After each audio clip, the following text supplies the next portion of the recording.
And Moving this way along the board. So. yeah, so we'll start here and we'll kind of work our way around.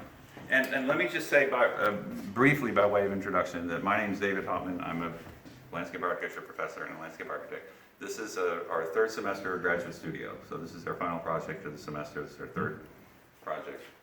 And I look at this as kind of a pre-schematic design. So, you know, it is a plan, it is a design, but it really is a design designed to show ideas and elicit responses.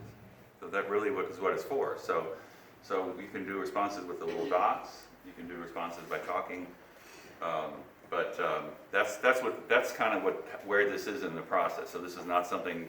Somebody may get excited about an idea, it may end up getting built, you know, who knows, but that's not really the point of this. The point of this is to move the ball down the road of, you know, how things might evolve in the next phase. That make sense? Okay, all right. All right, well, welcome everybody to our master plan presentation. My name is Michael Shu, if you don't know me, and I have the honor of introducing our project, the beginning of it. And so, how do we begin this? The neighbors of Randol Mill Park reached out to us, and Dick Shoke as well, one of Arlington's finest. And we decided we were going to find design proposals to enhance this beautiful park and to help some areas that are in need of it. And so that's our goal here really today, is to, like our professor said, just get some design ideas going and get your intentions out there. So one of the first things we did is we visited the site. The neighbors of Randol Mill Park took us around the site. We had boots on the ground, really just trying to understand it. And then the next step was to understand it a little bit more in depth. Each one of our members from our class took a topic of study. This thing includes like topography, vegetation, circulation, how people move around the site, hydrology, right? And we really wanted to focus in on these things because they all interact with each other, and it's going to affect how we do our design, right? It's going to inform us. We want to know how they work together. So you'll see our analysis, is what we call them, all along the bottom of our presentation boards here as well, if you want to get a closer look to it. And we're going to be referring back to them throughout our presentation. So we take all of our inventory and our analysis, all the things that we find out about this park here, and we put it in something really easy to digest in a board for opportunities and constraints. We want to know where we should put our focus to on all our concepts. So I'm going to start north and work my way down south. So for opportunities, these are things that are like potential for the site. Maybe we can enhance these and focus on these. And then constraints, these are some things that we're going to have to work to fix. Maybe through some sort of structure or some design solution. So we start with the pond. It's a beautiful pond. You work your way through all these natural trails, right? You get to this final destination, and you have this wonderful pond and this beautiful view. So that's a great opportunity, right? But on the other side of that coin, there's also constraint there, right? You've made your way all the way to this beautiful pond, and right on the other side of that is the highway. And what do you get with that highway? You get a lot of noise pollution, right? And a lot of car pollution. So the constraint there is that there's going to be too much stuff going on, and whether the user knows it or not, their experience is kind of reduced. Because there's going to be less wildlife, right? There's not going to be as many things for them to do. Birding, fishing, all that stuff is going to be reduced in a way. So that's something we have to take into account. We move our way down, and we're going to see that a nice part of this was the trails. We noticed that there's really gentle slopes, so that's great, right? And we want to enhance these trails. A constraint of these trails is that a lot of them are kind of like cow paths. There are a lot of desire lines. Right? There's no right way for people to move around. You can move any way you want to. And this is kind of destructive for the native ecosystem there, right? So what we want to do later maybe is to create specific paths that are accessible for people, and then they can enjoy the experience together, right, in a safe way, for the environment and for them. Back to the pond on this side, we see that constraint would be the dredging that's happening there. We've all seen it, right? So this is costly. And it's a problem that's going to happen over and over again until we find a solution for it. We'll get to that later because that involves our stream, and we're going to move south and talk about where the source of that problem comes from.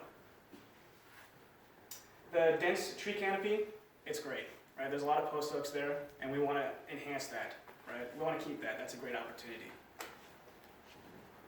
The wildscape area provides lots of opportunity for more trails, loops, and the wildlife. What's really great is that this park has a very interesting history, and what better place than here in the Fielder House to talk about that, right? We know Arlington has a great history, so that could be an opportunity for this park.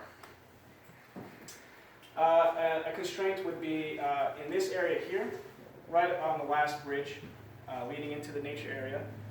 We can see that this area is being washed out. There's not a lot of understory vegetation. All of the erosion that's happening there is pretty bad for the soil and for native plants. There's a seating area here, but there's not really much to look at, and it's kind of poorly placed. It's really bare. Exactly, the ground bare soil. So that would be a constraint for us. We move a little bit farther south, and there's some beautiful geology there. Like the sandstone comes out of the stream, and you can see there's waterfalls. When the water's flowing, it looks fantastic, right? So that's an opportunity. We want to enhance that. We want people to come and see that. That's something that we're really going to focus on. It's going to inform our concept. There is a lack of utilities in general and bathrooms that we noticed along the site here, so that would be something that we'd have to look at. We're going to move down farther south into our constraints. The existing high-use areas here, like the skate park and the pavilion, kind of lack a little bit of shade. When we had a public engagement there, we got a lot of information about that from some of the users saying that they need a little bit more shade there. Litter was a big problem that we noticed as well along the stream banks, so we're thinking maybe we have some sort of solution for that as well. Now we're talking about the erosion again, right? We saw that the dredging is a problem there, but the core of that problem and the source of it really is the fact that there's a lot of erosion going on. We have very highly erodible soils here, and because of a lot of the concrete that's going on farther upstream, right? There's nowhere for this water to escape to. And so all of it's coming, rushing into our stream bed, taking all the soil with it, and down into the pond. So really this is two sides of the same coin, really. We will talk about some solutions for these farther on, but that's something that we kept in mind here. So from there, we took all of our analysis, we did this opportunity constraint board, and this is something that we have to weigh to make our concepts and what we're going to focus on. And that's where we move on to our concept phase. I'm going to hand this off to Peter. All right, so informed by all that analysis, we decided to propose some design interventions to capitalize on the site's opportunities and overcome some of the constraints. I'm going to move the opposite direction like we did. I'm going to go from south to north. One of the first things we looked at, and also we're going to go into much greater detail on all of these things later in the presentation as our different groups are going to basically explain how it works. What I'm doing right now is showing you what we're proposing and where it goes. So on this map, pretty much everything that's in color, save for the skate park, the pavilion, and the water, of course, is something that we've proposed to do, and the existing bridges.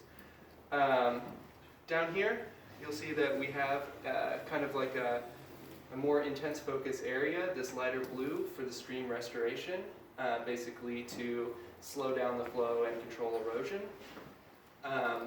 We've designed some kind of activity places to attract attention to some of the more some of the natural opportunities that we have here. Among those are the Monarch Way Station, just north of the skate park, and an adventure playscape that goes right next to it and provides a view over into the sandstone area right there in the creek bed. Here we have an additional bridge that goes across the stream in another place, allowing for more options for people who are using the trails, so you can take a shorter loop as opposed to a longer loop. You'll see all of these long rectangles here are proposed ADA accessible as wheelchair accessible paths. You'll see we've added paths here, but we've actually simplified the paths in the post oak area. So What that does, like Michael said, the cow paths are a problem as far as soil compaction and the stability of the ecosystem in there. So this kind of provides a clear, more official way to get around, and it also encourages use. The paths go all the way through these natural areas, which are the restored post oak forest. So most of the park back here, and there's also a trail down by the stream that goes through that, and a savanna zone, which is near where the current wildflower prairie area is, extending into the site. A little further down here, we have a viewing deck. It frames a really nice view across from a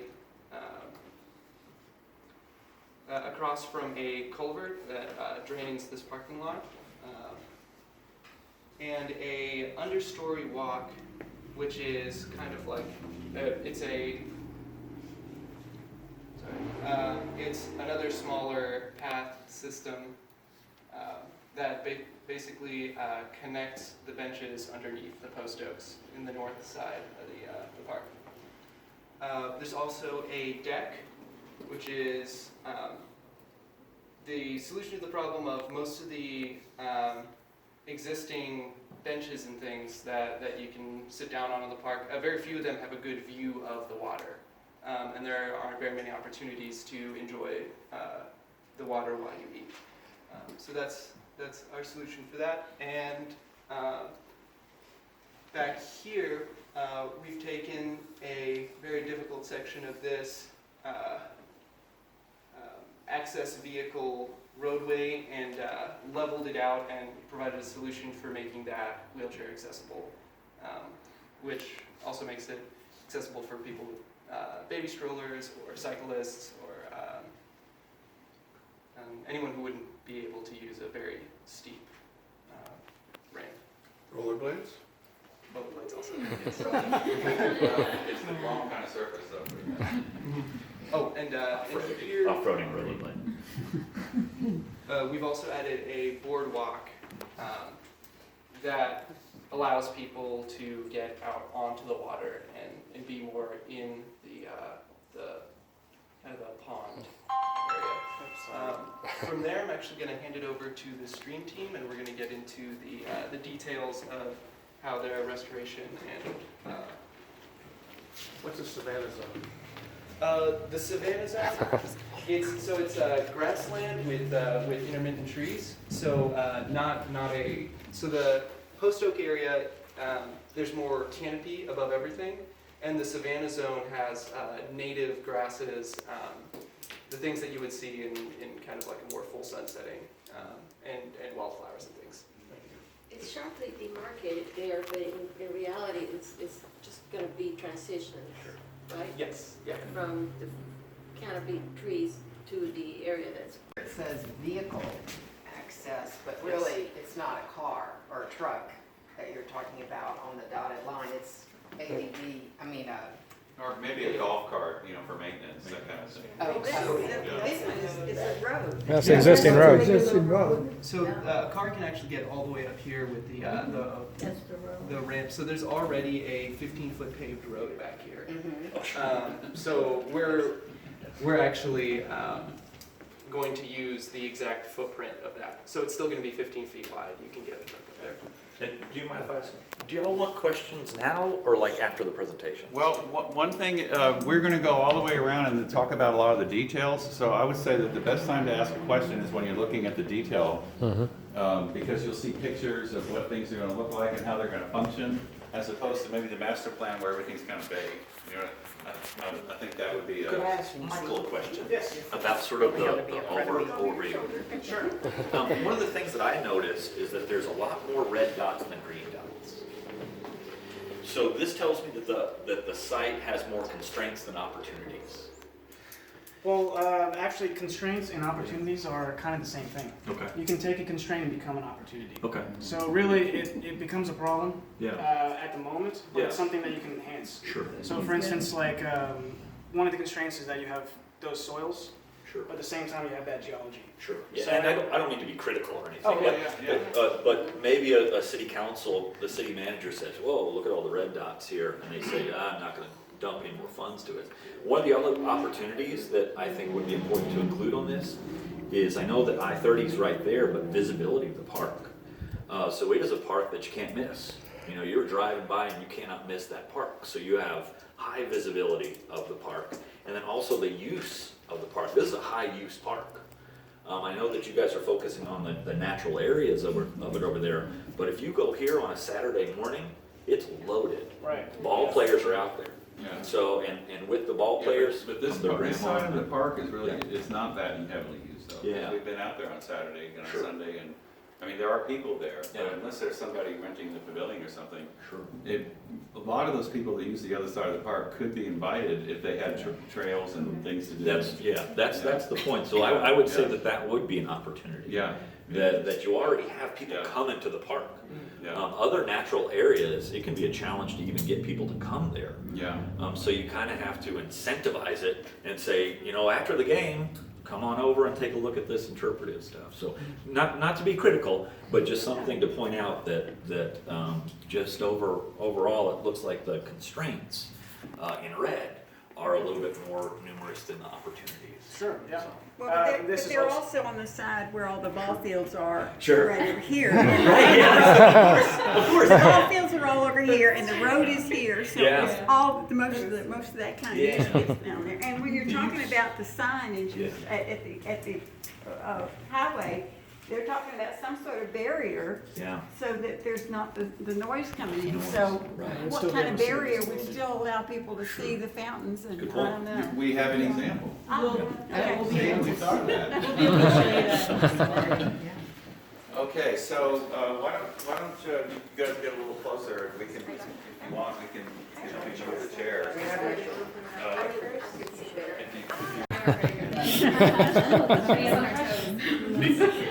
May I ask also? So on the crossbeam, and I'm sure that there's some algorithm out there that has certain heights for the most effective. If they do this concrete, increase it to be high stream there, high flow, would you make the cross veins, would they be more gradual here? Would they be more dramatic? Would they be higher up? It could be possible if they're more dramatic, maybe Okay. it's like a weird or something. I think it would depend on what the velocity after the construction above that bridge would be. Mhm. Like how the water would come down, how Okay. fast it would come down after Yeah, we that. don't know what they're doing upstream, so Sure. hopefully they're not, I think they're doing more Gabion. I would hope it's Gabion and not something like they're just gonna line it with concrete. No, no, because it's Gabion. It's Gabion. Yeah. From what we understood it was Yeah. from the parks. So yes, they would have to do like a complete study of, Yeah. rainfall, like what it looks like, but yes, yeah, So this in is- theory, Yeah. maybe This more is intense. the best idea of it, and then after they construct anything, they'll have to go back and redo our estimations Mhm. to figure out for sure. The crossbeams are natural boulders? The crossbeam. Sandstone or There's a few ways to make the crossbeam. The way that we decided that would look best for the aesthetic of the park would be to have the naturalistic look, and that would include the boulders. And there's a couple of different options of natural ones right here and over there as well. And over here you can see that the natural kind of looks a lot better than the cheaper construct of concrete here. The natural looks like it could actually have been there. we have, well, they didn't call them crossveins in those days, but when, I'd say it's Jerry Jones' world, when that stadium was built, they channeled the creek and they put the weirs, they built up platforms, and they don't look like they belong there at all. So I just want to make sure that That's why we would propose this, and hopefully they would be locally sourced and a specific type of stone that wouldn't erode quickly. Have you done a cost-benefit analysis for each of the sections as compared to what it would be if it wasn't done? We have not done a cost benefit analysis. But I didn't get a chance to. But so the idea would be for the crossbeam, the placement would be placed in a distance that would reduce the slope. So right now it's at 4% from that bridge. and we want it to be 1.5%. Gotcha. So every 25 feet or so, you put another crossfade. Gotcha. And that's the point of that. So the velocity wouldn't change it too much. Sure. Yeah, it's more about raising the slope up. And then we've also, in addition to that 20-foot floodplain that we wanted to add right after it, we would like to implement more of a 10-foot floodplain on either side of the crossfade in order to help it slow down. Sure. Interesting. Okay. These are really good questions. There are big boulders in the north side of the park, you know, that park that nobody uses. There are a lot of big boulders in there, not that many, probably about 20. Just kind of lying around, you mean? Yeah, just Yeah. right around. Okay. By that tree farm is where he's talking Yeah, about. by the tree farm. Yeah, oh, well, on the other side of I-30. Yeah. Yeah. north Other side of by the- Yeah, Yeah. yeah. Is there gonna be any plan to join those two pieces in the future, or they just, I mean, No. I haven't heard one. I've asked the question, and no, so far I haven't. every time I see that culvert, I wanna go through there and find out. I know. Just go. I asked Deanna about that, you know, could we, you know, doesn't seem to be a lot of enthusiasm. Okay. Just curious, But it would make sense. to because have- obviously you used to be able to do that, Yeah, many years ago. yeah, yeah. It definitely makes sense, yeah. Any other questions about the stream before we move on to trails? And you can ask more questions later after we're finished. Okay, hi, my name is Nikki, and I'm part of the Trails and Hardscape team, as well as Peter, Nusrat, and Ida are here, our bonus member that did some good work for us. And then Peter is also on the big map, so we may work together to kind of point out some stuff here. So from our park visit, speaking with the park visitors, we decided to focus on increasing the trail system. We wanted to make some loops, and we also wanted to provide an ADA, or identify at least an ADA accessible route throughout the park. So one other, let's see, and then Deanna asked us also if we could provide a safer route for the skateboarders to access the skate park, because currently they go through the main entrance and ride down the road to the skate park, so she wanted to see if there was any safer option for them. So we decided to start at the south side here and walk down and create an entrance right here where Peter is pointing if you can't see that. A couple of other parameters. Well, in order to create an ADA accessible path, we had to keep it below a 2% slope. So we had to take out our slope machine and well, we kept it at 2%. We could go all the way up to 8%, but then we have to provide a railing. 5%, never mind, we kept it at 5%. Okay, so we went out with Peter was involved, or was responsible for the slope machine, not me, so. We measured and we decided that we wanted to provide the quickest route to the skate park from here while still meandering through the trees, and we needed to stay 20 feet away from the trunk of any post oak. So it was a difficult process, but we decided to cross here, and then we cross this, the road that leads to the pavilion. And once we cross that, we go on the outside of where the picnic tables are currently, outside the pavilion. And when we were looking in that area, we noticed that those picnic tables are Nikki, the foundation. Why don't you present that over here, Okay. because it's really hard to see on this little plan. Okay, sorry. We've got the big plan here. Okay, I'll walk. Okay. Can you see? So, that was as far as trails, I'll keep going on that, but for hardscape, we also wanted to focus on providing better options for seating in these heavily eroded areas in the park, and we also wanted to provide a focused area, or an area to really focus on the sandstone portion of the creek and provide a natural playscape for kids that's much different than the playscape on the other side. So as you go through here, as we walked through here, there were 2 trees that we had to suggest for removal, and those trees were already sick on the edge of the creek there, so we thought that it would be okay to possibly propose removing those. There are some areas along here, like right here where the porta potty is currently. We suggest removing that and providing a permanent structure, permanent restroom facility here, which we provided an access or trail to. in this area, this portion right here where that great big rock is, I don't know if you guys remember that, but it's a beautiful sculptural rock. That area right there is, the elevation is too high, so we had to provide, this a little footpath in areas that the slope was too steep. And so this is helical piers that are put in by hand, so they won't require any machinery.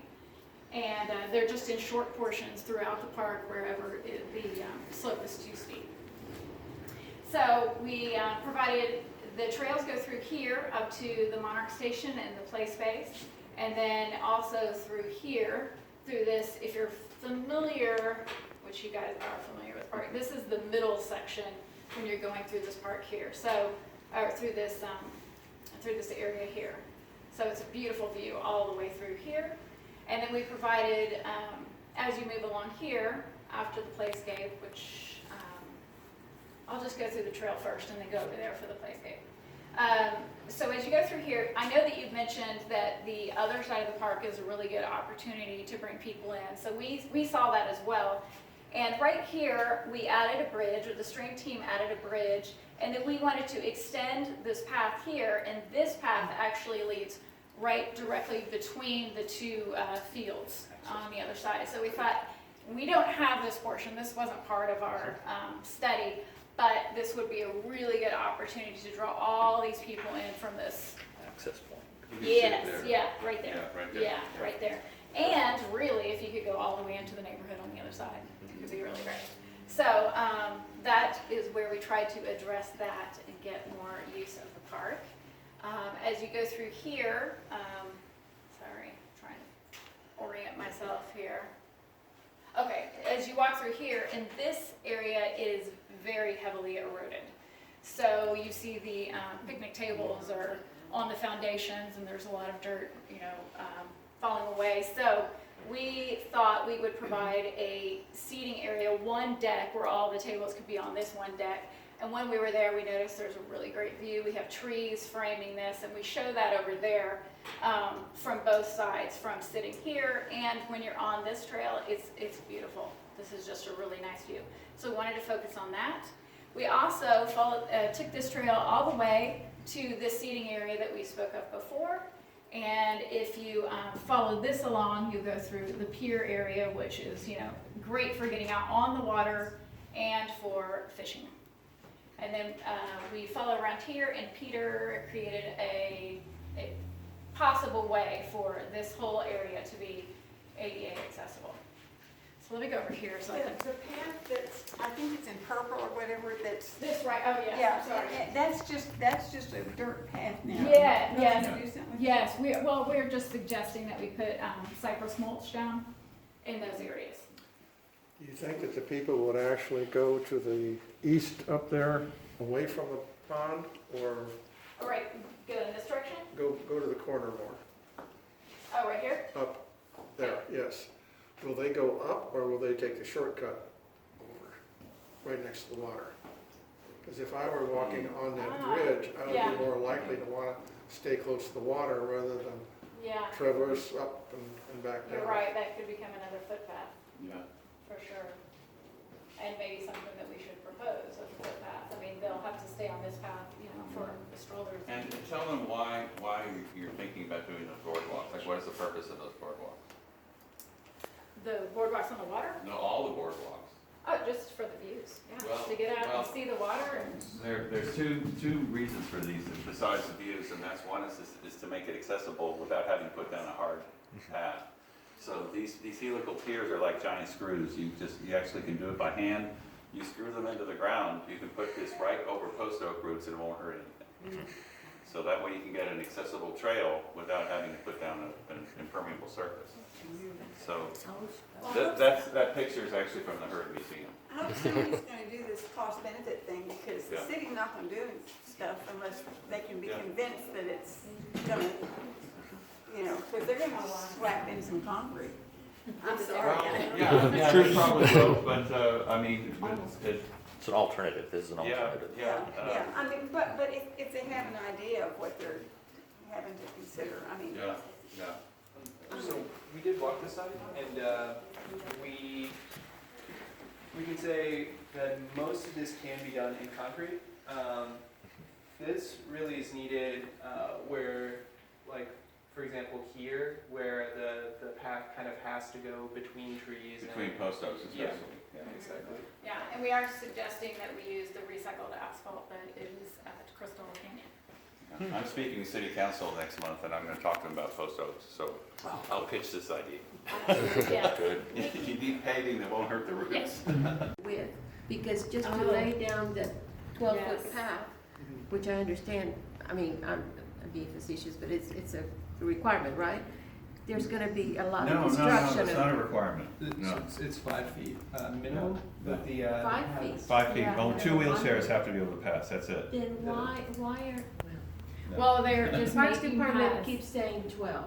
Who does, Parks does? Oh, Yes. that may be their, That's probably because they wanna make it Something a that they road, decided. they wanna be able to drive on it with a pickup truck. They don't have two pickup trucks pass each other because they use it for maintenance. That's well, probably a what lot of parks are making their paths 10, 12, bicycles. 15 feet wide. Yeah, Yeah, Deanna said like 8 feet. She said 8 feet would be good for this. So that would be like a golf cart or a pickup truck going one direction. But what's the federal requirement? 5 feet. Yeah, it's more, it has more to do with slope really than width. And the slope is 8? Is It's- that the max? Max. So 5% for a path without handrails, and Yeah. then 8.3% is the maximum for a ramp. But then you have to have handrails, and every 30 feet you need a And after 5-foot landing and, yeah. But we did actually put some ramps on this part here because this is really steep. But you can do it with, as long as you have some actual ramps, 8 1/3%. Good. Yeah. Yeah. Yeah. Okay, so I'll go back over here.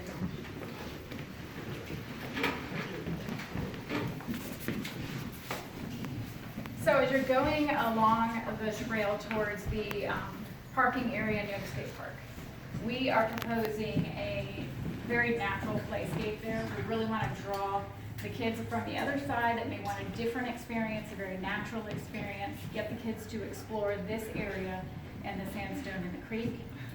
We thought about this option here, which you'll see here, as closest to the creek, as it's a fun place where you can play, you can sit, and you can watch folks over here or kids in the creek. And it's also very sculptural, so I'm hoping that it would, or we're hoping that it would attract people to look at this part of the creek.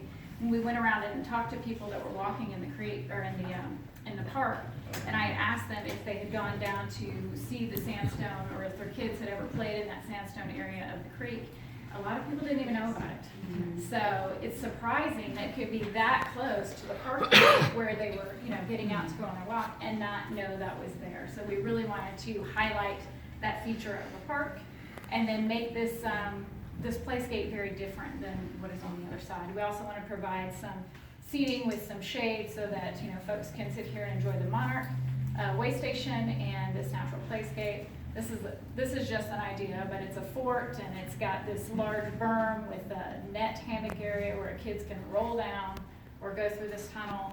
We also wanted to take some of the sandstone that is already in the park and use it as just natural seating. And then, and so here are just examples of different things that people are doing right now in these natural play areas. This is the sound wall on the highway that we were talking about earlier. So something that is see-through, that from either side is not going to be very intrusive, but will hopefully make the experience a little bit better. So I'm not really sure exactly how tall this wall underneath here would need to be, but it looks kind of low. That wall is only about 1 foot tall. Yeah, so when you're It's driving, very, you very low. should be able Okay, to a still foot see. probably. Yeah. The A is actually With on the vegetation? private sides. It probably wouldn't, like, reduce the amount of noise that you would need. But trees absorb a lot of.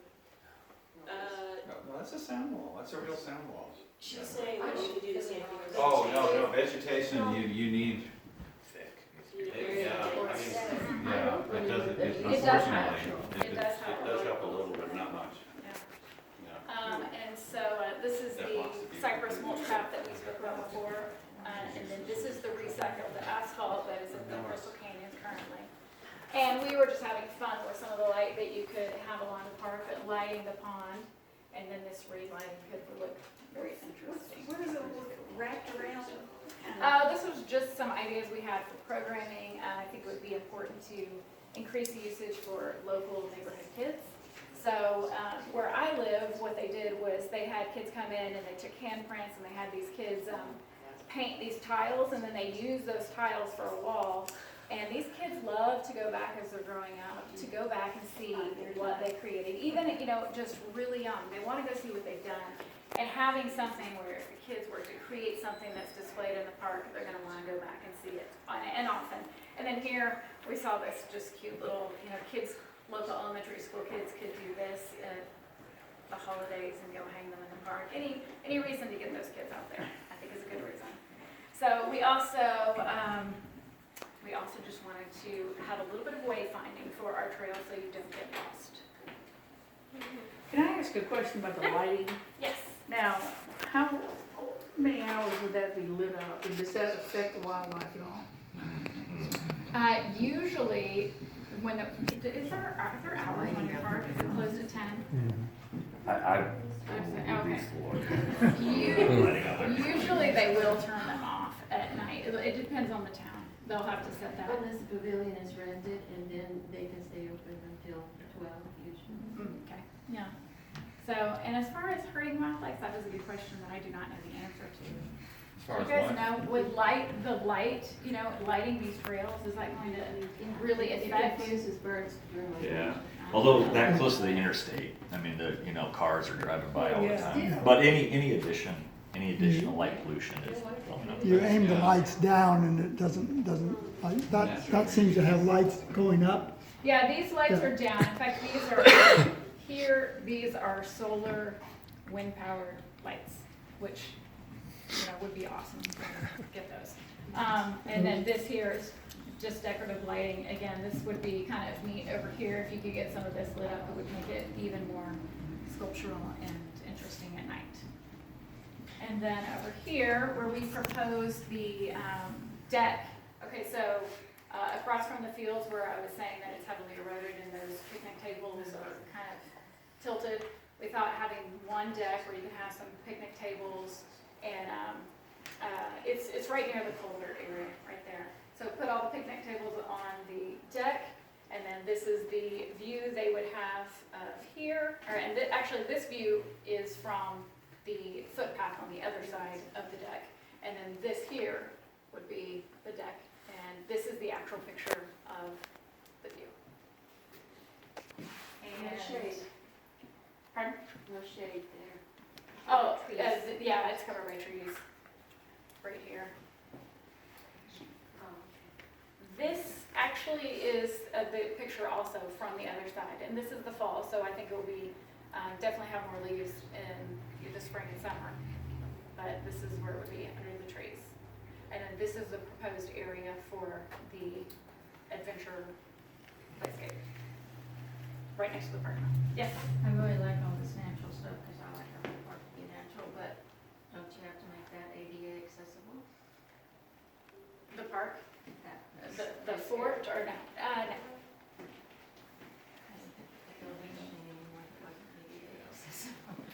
No, I know that they do have playgrounds that are accessible. Playground across the street is all. My grandkids would play there.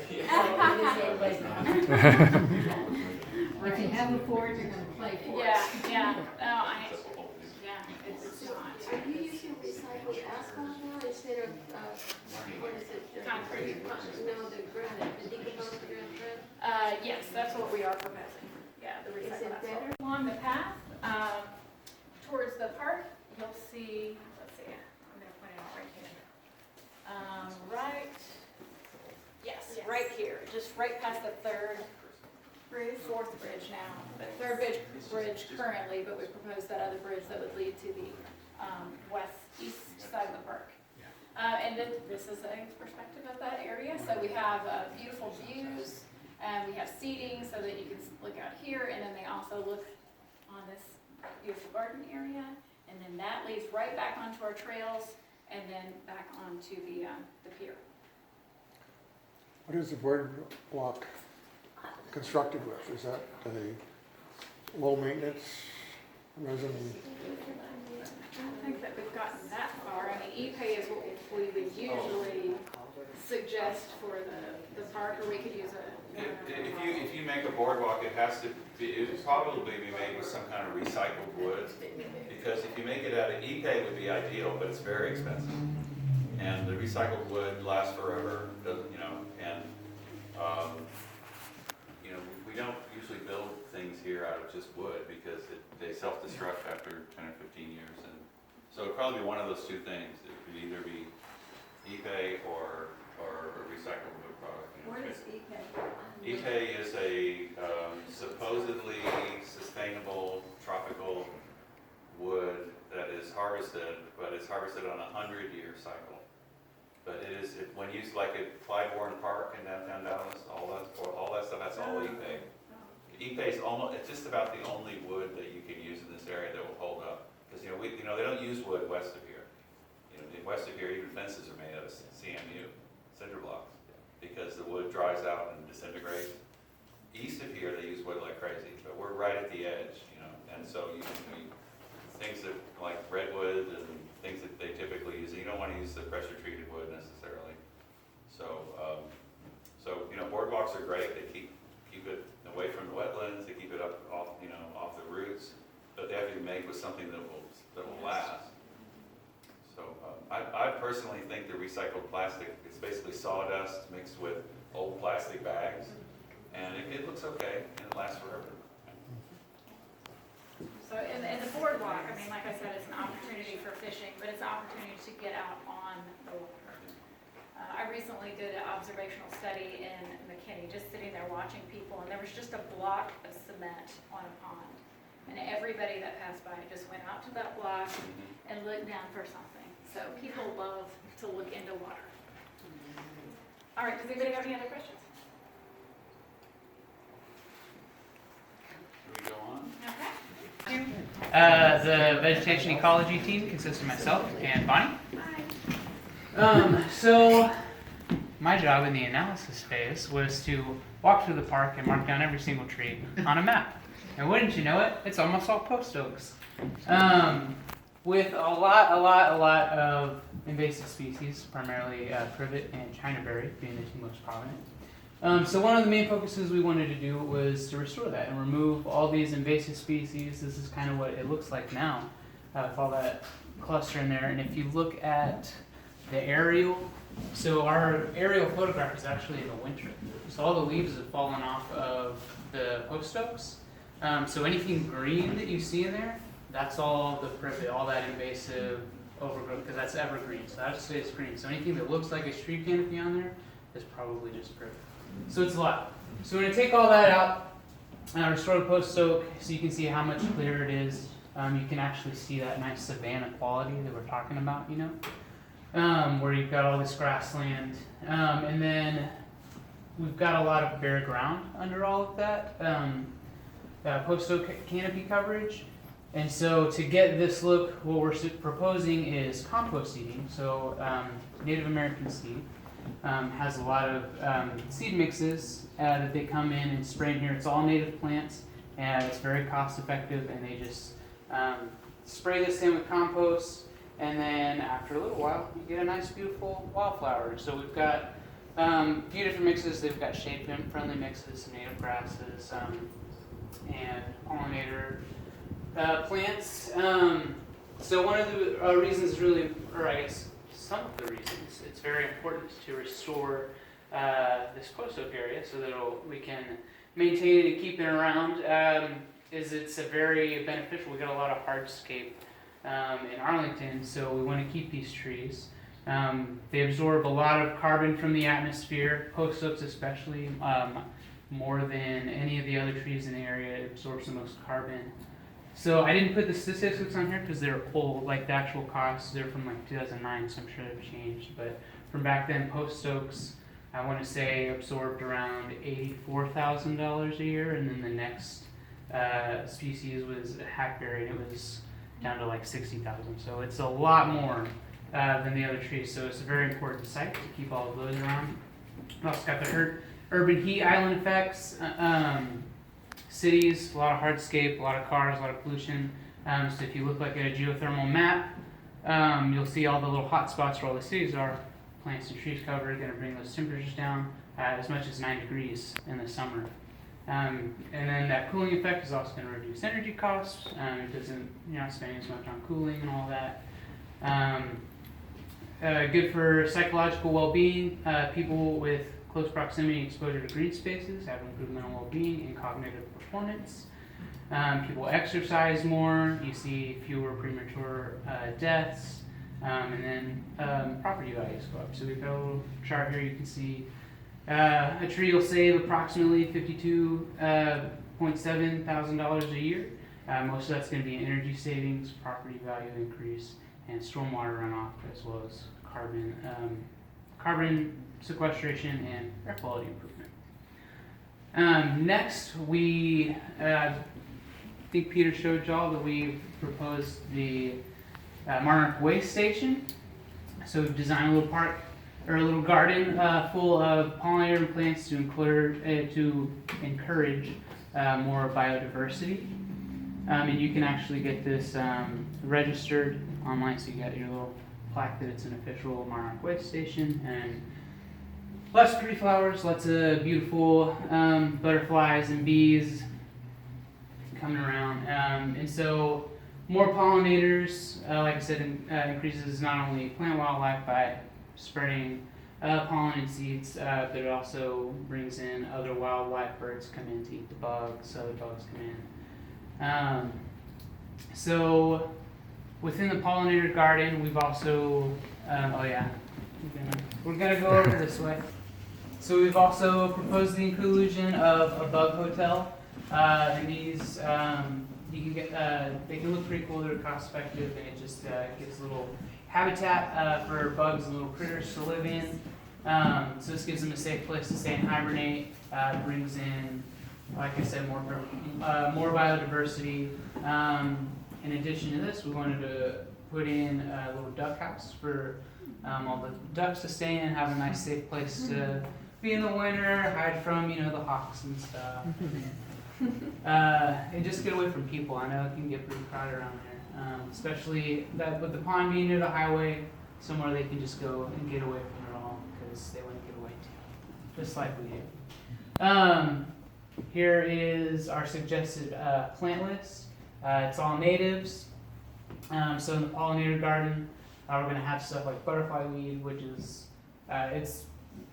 they love it. It's, if you look on any pollinator garden website or anything, the Asclepias is going to be like the #1 thing that's recommended. But all these other things bloom throughout the season, so you're always going to have something in spring, summer, fall, and then winter we've got it's like the Rudbeckia and Echinacea and Leopteris, all look good in the winter. Even though they're dead, they've got some structural character to them. So there's always something interesting going on. Our water plants, so they've talked a lot about using vegetation to help with the eroding. So we've got Cherokee sedge and the bulrush are going to be our 2 main erosion control plants.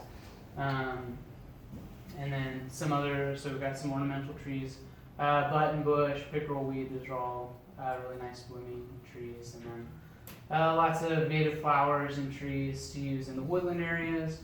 And then here are some mixes I was talking about from Native American seeds. So we've got shade-friendly grass, shade-friendly wildflowers, pollinators, essential, and then a native trail mix for those understory areas in the savanna zone.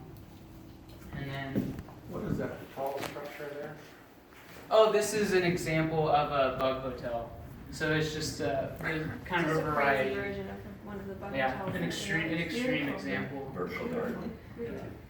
Yes, so it's kind of a dual function there with the plants on one side and then. So it's pollinator habitat and also Yeah. provides bugs for birds, so it's kind of a little part of the ecosystem. I'm sorry, Yes. what is the requirement for milkweed to call yourself a Monarch Way Station? You have to have. Oh man, I'm 2%, 5%, what? not sure what all the requirements are to Super get loose. registered. Yeah, that's so loose. That designation is super loose. This is. Oh, it's crazy. But you have to have some milkweed.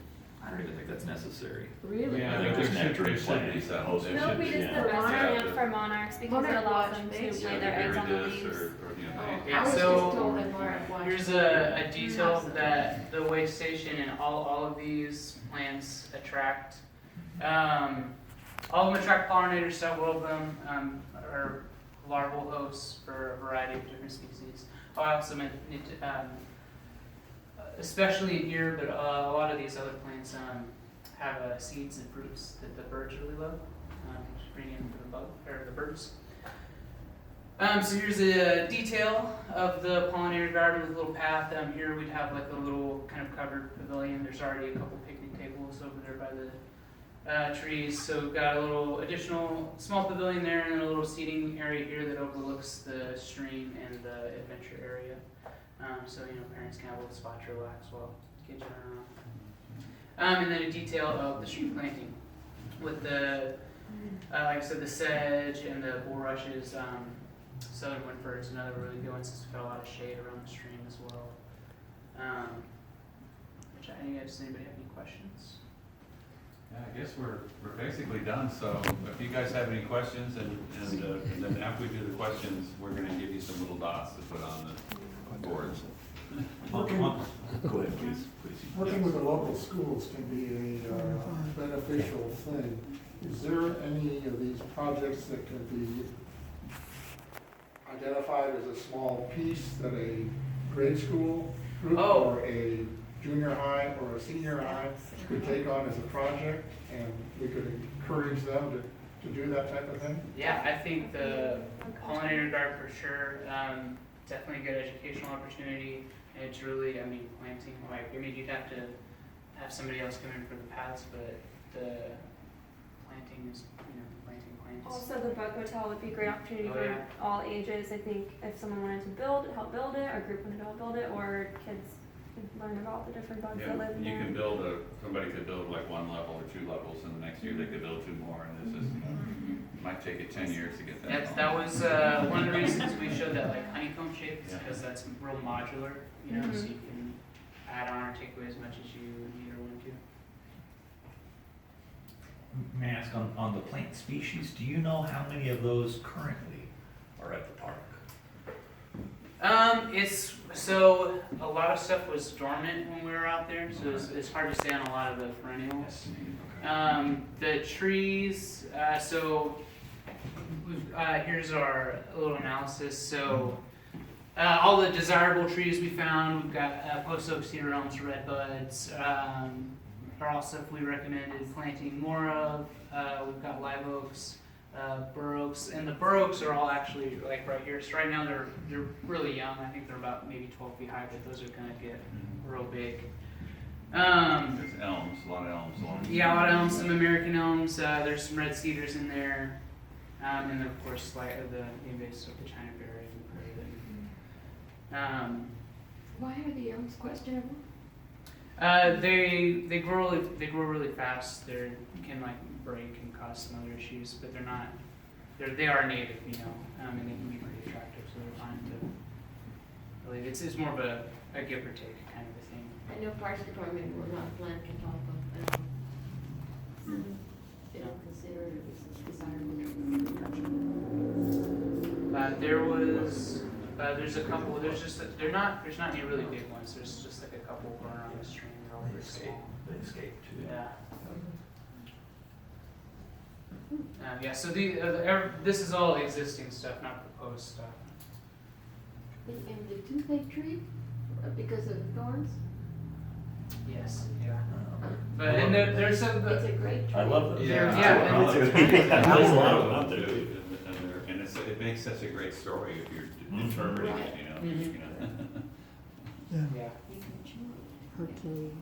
Yeah. The questionable wasn't necessarily saying it might be bad. It was more like this could be okay to remove if we needed to, sort of thing. Unlike the post oaks, so we were really protecting all that. So with the whole master plan, the only case of landscaping would be at the Monarch Way Station? Is that the only suggested landscaping? What do you mean by landscaping? This is all. Putting in trees, or putting in, forgive me for not using the right term, planting. Definitely along the stream. Also, ornamental trees I would be think- planted everywhere throughout the park. Yeah, so along the paths, we've got several nodes where paths meet up, and you'd want to have like It's very trees and shrubs to. Sure. They really need more trees around the parking lots, I think. Yeah. Because those parking lots are pretty hot and bare, you know. I'm very curious, so almost each group has mentioned that eroded area, that heavily eroded area. Well, what are some solutions to that? Do you have some solutions? The heavily eroded area on sort of, on that side, yeah, right there. That whole area. Oh, go ahead. So I believe that we're proposing a lot more plantings as an understory block, so showing more understory plantings and what natively and what that could be like, as well as moving those picnic areas, picnic tables onto actual surfaces that are not just concrete and hardscape that are all already eroded. So moving those onto there would help as well bring people in, and just to direct them on a specific path instead of everyone walking around everywhere, and keeping those plantings in will actually help a lot. Basically compost seeding, and then, there's not much coralberry, and there really should be. And the coralberry could like take over a big giant area, everybody doesn't have to run around everywhere. And I'm thinking in that area too, the geology is very different. I'm sure you guys all walked over there. It's more loose sandstone. I mean, it's more gravelly, sort of like Crystal Canyon, some spots of that. So I wonder if some of that should be maintained as that sort of different type of geology, not the loose sand that we see on the Savannah Trail area, the Savannah zone. I don't know, maybe if it's. I think it would be pretty difficult, and I think that would lose. I think you're basically seeing the B horizon of the soil, because there is no A horizon, because it's all eroded off. Right. And it could revegetate. Even in Crystal Canyon, it could revegetate. Right. Yeah. But right now, it's not being given a chance, because it's a combination. They're mowing it too close. Indeed. They're mowing it like an inch, left. And there is lots of, about half of it is horse herb right now, but they could let that horse herb grow, and then they could mow it and bag it and then spread it around, and the horse herb would take over everywhere. A couple of pages about how to maintain that under there. Nothing, I don't know if they'll do it, but I already talked to Deanna about it, and she seemed to think that it makes sense, because they're obviously coming through there and mowing it like they would Bermuda grass or something, Right. really, really short. They're mowing the dirt. They're also mowing the horse herb. They're not letting it grow taller, Yeah. which would make it more resilient and would make it have more seeds. Right. And then it would spread better, Yeah. I mean, it does tend to go dormant anyway if it's really, really dry, like it was this fall. But if you never let it get more than an inch tall, it's not gonna produce a lot of seeds. I think moving those picnic tables, because when you plant plants, they tend to move the picnic tables, where there's a grassy area or something, then it gets trumped down and then, Well, we're saying put the Yeah. picnic tables That's what I on said. actual, Areas. areas that are accessible too. Oh, Yeah, that would save a lot of the. because everybody's just tromping all through there, there's really no reason to. Because you have this specific area and then Yeah. this deck area Yeah. over here as well. Okay, I have a question for the vegetative team too. Did you notice any reproduction of the post oaks? Because that's a real issue. They're not reproducing. No, we did. Because they mow right up to the root ball. Exactly. That's another reason to keep them away from there. If you put coralberry down there, post oaks are gonna come up through the But when coralberry. you clear out Eventually. the understory, Given that you're also, 100 years. you're also making room for the babies if they could just stay away from mowing so close to the Yeah. roots. So that's something else to put in. Yeah, if we could just keep them from mowing, we can put an understory. There are really two plants that always come to mind for me, because they're just no-brainers, and you can mix other things in them. But coralberry will grow anywhere, upland, lowland, it'll just grow anywhere, and it spreads like crazy. And inland sea oaks will also, Crystal Canyon's full of inland sea oaks. If you just use those two plants to sort of get things started, and then keep an eye out for what else comes in. So some things that come in will be undesirable, but some things will be desirable, and including baby post oaks, Joe, talk about signage, one of the things that, Wasn't there a board here? There's a sign right there. Yeah, so for the stream, Yeah. we we talked about having some sort of educational signage near the stream and near the pond showing restoration and how it was done, as well as how to protect the watershed and what to do just as average people kind of visiting there as well, and just to kind of educate on where that water comes from, where it's going to go. Yeah, we didn't actually You're talking come about, up like, with a keep signage off the thing. grass It's a type great, it's a great signage. idea. Yeah. You know? Well, more like, not telling people what not to do, but, you know. Interpret it. Yeah. Yeah. Educate them. They have the Crystal Canyon, they have animals of Crystal Canyon, plants of Crystal Canyon, Yeah. crystals of Crystal Canyon. And it gets done all the It's time. very hard to, you know, people always ask that, is this gonna be, Sure. you know, you know, like some of you have seen the Green College Park at UTA? Well, John Hall, who is the head of operations and the guy, the chief financial officer of the university, he said, well, the Green College Park is gonna be a lot cheaper than what was there before. And I said, well, no, Sure. not really. And he said, well, it's gonna be a lot less maintenance, is it? Well, you know, because what was there before were some old apartment buildings and some basically old Bermuda lawns that they just never watered, and so they never had to mow, and you know what I mean? Sure. And so, you know, it's more about what do you get for it as It'd opposed. be worth it. So Yeah, it'd be worth yeah. it. So, Yeah. you know, if people are gonna enjoy it, if it's gonna improve the image of Arlington, not just when you're driving down the highway and looking at the sign, but when you're actually living here. Sure. I mean, you know, whatever the people think in terms of value, quality of life, you know, all those kind of things, you know. Intrinsic value. Yeah, intrinsic value, you know, but it's rarely cheaper to do something than it is to do nothing. Sure. Or do everything with volunteers, because I know the volunteers do a lot, you know, but this is a lot to do, you know, it's 50 acres, you know. And, I mean, I see people out there, I mean, it's fantastic, you know, planting things, and they planted those trees, and, you know, but, you know, it's not really sustainable to make it a neighborhood project, it's too big. They can continue to work on it, but it needs a big infusion to sort of get it up to a certain level. And they spent so much money over here. Millions and millions and millions of dollars. I don't know why they can't spend a few $100,000, maybe $500,000 over here. to kind of- Returns, I bet they're seeing more returns from up there. Yeah. Yeah, but it's all part of a piece, you know. Of course, It's a- I agree. you know, I agree. Yeah, but, yeah. Do you have any idea how much this plan would reduce the sediment in the pond, because that's a big expense that's reoccurring? Yeah, no, that would be really hard to figure, because you have to figure out how much sediment, for example, is coming in when it's coming down that concrete flume, because it's picking up sediment from other places, and it's coming in, you know what I mean? And so there's so many factors that would have to be studied. You know, you have to study the water quality as it comes in, not just what's being eroded here. And, you know, and that's beyond the scope of what we're doing. But this is in hope that it would solve some. It would help. We know it would help, but we don't know, you know. So, Can't David, calculate.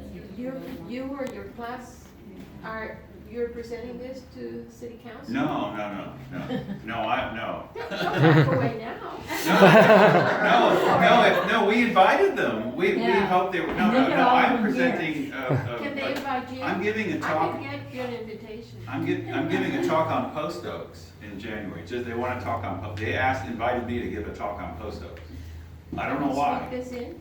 Huh? Sneak this in? Yeah, well, no, I am gonna take some pieces of this, and I'm gonna talk to them, you know, use this, because it's a good example of both the promise and the peril of post oaks, yeah. Is there any way some sort of GoFundMe project could focus in on some? Go for it. I mean, the friends are very active, but I don't know. I mean, it seems crazy to me that you have to do a GoFundMe. You have to go step by step. You know, when they're building, they have $2 billion stadiums, why can't they spend, you know, I don't know why we can't. This is the last day of class, short time, disbanded now? I'm sorry, come in. Last day of class is today, are you They don't put a very high disbanded? priority on Most quality. of you graduated? Oh, no, so we're all about halfway through the program. Okay, so if you've got an invitation, like the Parks Department, to do a presentation like this for a big neighborhood, or all of the city as a whole, would you be able to get together again as a group? Probably, or if we can't get everybody, we could get most, you know, I mean, in other words, if we have 9 people in the class, maybe maybe a couple of them would be busy doing something, but we could probably Is this pull it the together. first semester of an ongoing class? No, this class is over. Today's the last day of class. They're gonna have another studio, but doing something completely different. Next semester, they're gonna be working on GIS. So they're moving up to a whole nother level. This is about 50 acres. They're gonna be dealing with like 5,000 acres or 100,000 acres. Big projects. It's different, Yeah. But another thing we can do is that we have other classes, like if you really wanted to figure out the plants, I teach planting design, we could do a detailed planting design for some of this, really trying to figure out exactly what we would suggest for, that kind of thing. We can take it to the next level in terms of implementation. Or the construction class, it might play around with how to build these decks or exactly what would be a good type of paving, permeable paving or something like that, So. Well, thank you for doing this. Great job. I appreciate Dick inviting us because there was a lot of parts to this that made it very interesting, and I think the students learned a lot from thinking about it. It took them a few weeks to get their brains wrapped around it, but I think it really is a great asset, for Arlington, for the community. And so, we were very happy to be part of it.